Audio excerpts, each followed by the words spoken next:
A San County Almanac by Aldo Leopold. Part 2. The Quality of Landscape. Chapter 3. Arizona and New Mexico. Section 1. On Top. When I first lived in Arizona, the White Mountain was a horseman's world. Except along a few main routes, it was too rough for wagons. There were no cars. It was too big for foot travel. Even sheep herders rode. Thus, by elimination, the county-sized plateau known as On Top was the exclusive domain of the mounted man, mounted cowman, mounted sheepman, mounted forest officer, mounted trapper, and those unclassified mounted men of unknown origin and uncertain destination, always found on frontiers. It is difficult for this generation to understand this aristocracy of space based upon transport. No such thing existed in the railroad towns 2 days to the north, where you had your choice of travel by shoe leather, burro, cow horse, buckboard, freight wagon, caboose, or Pullman. Each of these modes of movement corresponded to a social caste, the members of which spoke a distinctive vernacular, wore distinctive clothes, ate distinctive food, and patronized different saloons. Their only common denominator was the democracy of debt to the general store, the communal wealth of Arizona dust and Arizona sunshine. As one proceeded southward across the plains and mesas toward the White Mountain, these castes dropped out one by one as their respective modes of travel became impossible, until finally, on top, the horseman ruled the world. Henry Ford's revolution has, of course, abolished all this. Today, the plane has given even the sky to Tom, Dick, and Harry. In winter, the top of the mountain was denied even to horsemen, for the snow piled deep on the high meadows, and the little canyons up which the only trails ascended drifted full to the brim.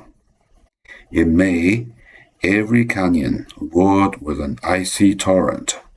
But soon thereafter, you could top out if your horse had the heart to climb half a day through knee-deep mud. In the little village at the foot of the mountain, there existed, each spring, a tacit competition to be the first rider to invade the high solitudes. Many of us tried it, for reasons we did not stop to analyze.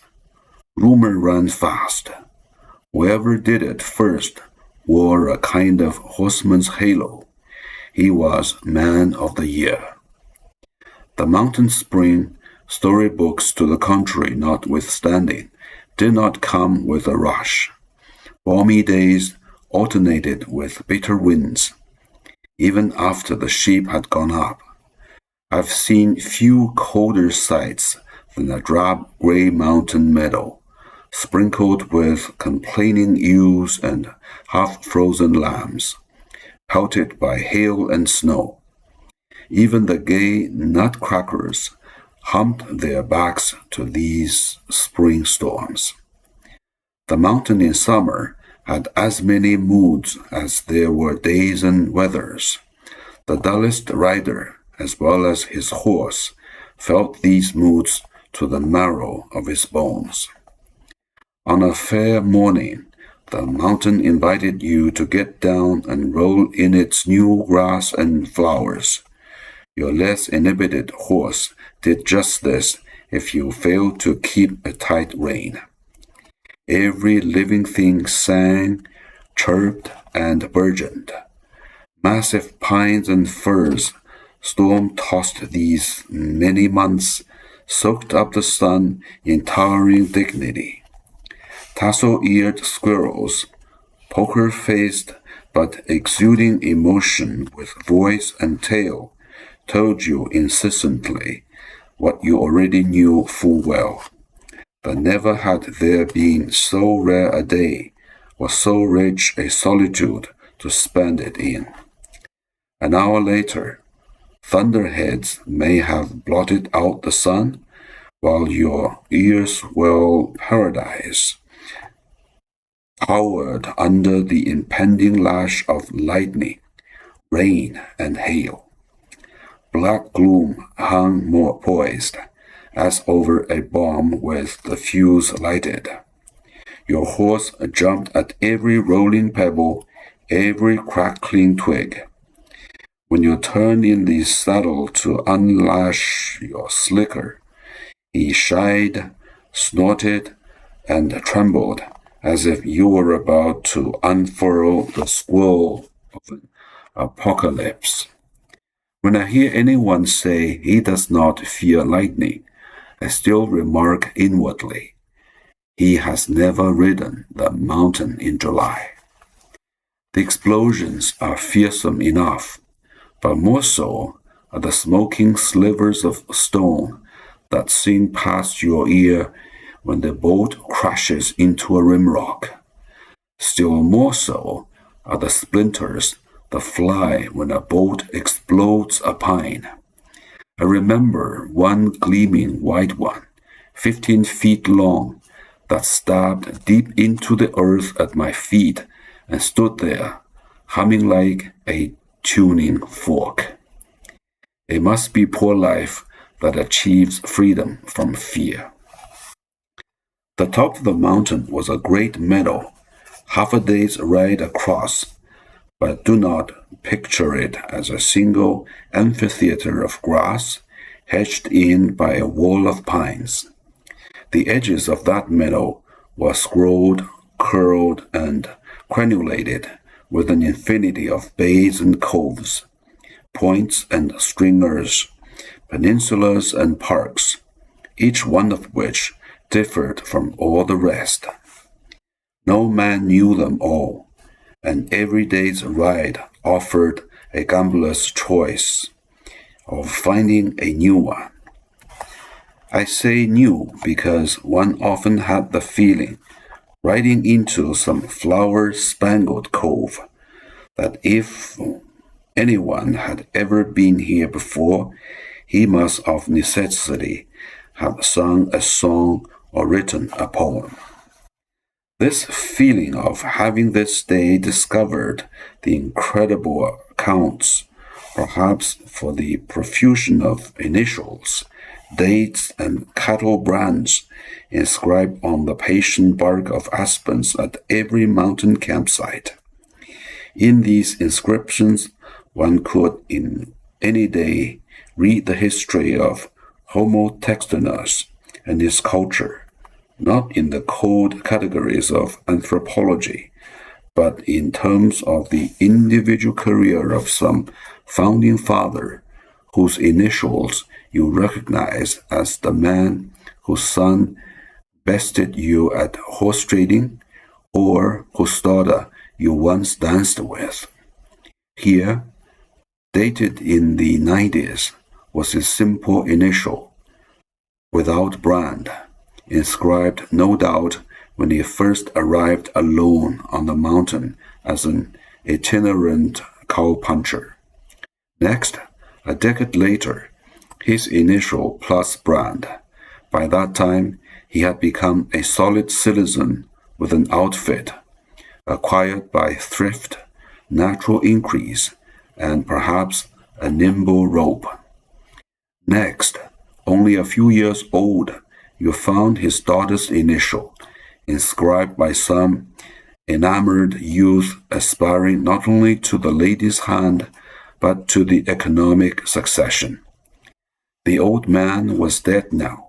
In his later years, his heart had thrilled only to his bank account and to the tally of his flocks and herds. But the aspen revealed that in his youth he too had felt the glory of the mountain spring. The history of the mountain was written not only in Aspen Park, but in its place names. Cow country place names are lewd, humorous, ironic, or sentimental, but seldom tried. Usually, they are subtle enough to draw inquiry from new arrivals, whereby hangs that web of tales which, full-spun, constitutes the local folklore. For example, there was the Boneyard, a lovely meadow where bluebells arched over the half-buried skulls and scattered vertebrae of cows long since dead. Here in the 1880s, a foolish cowman, newly arrived from the warm valleys of Texas, had trusted the allurements of the mountain summer and essayed to winter his herd on mountain hay. When the November storms hit, he and his horse had floundered out, but not his cows. Again, there was the Campbell Blue, a headwater of the Blue River to which an early cowman had brought himself a bride. The lady, tiring of rocks and trees, had yearned for a piano. A piano was duly fetched, a Campbell piano.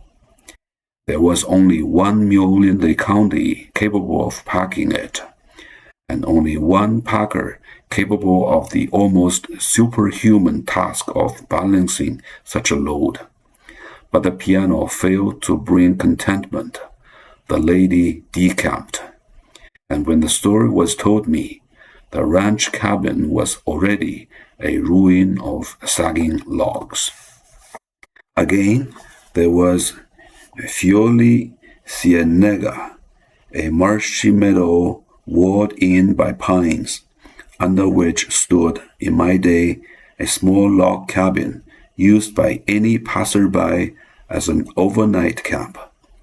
It was the unwritten law for the owner of such real estate to leave flour, lard, and beans, and for the passerby to replenish such stock as he could.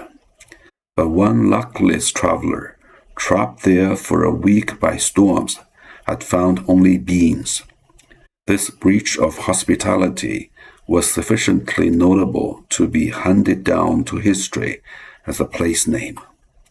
Finally, there was Paradise Ranch, an obvious platitude when read from a map, but something quite different when you arrived there at the end of a hard ride.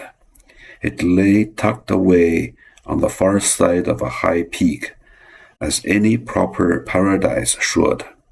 Through its verdant meadows meandered a singing trout stream. A horse left for a month on this meadow waxed so fat that rainwater gathered in a pool on his back. After my first visit to Paradise Ranch, I remarked to myself, what else could you call it? Despite several opportunities to do so, I have never returned to the White Mountain. I prefer not to see what tourists, roads, sawmills, and logging railroads have done for it or to it. I hear young people, not yet born when I first rode out on top, exclaim about it as a wonderful place. To this, with an unspoken mental reservation, I agree.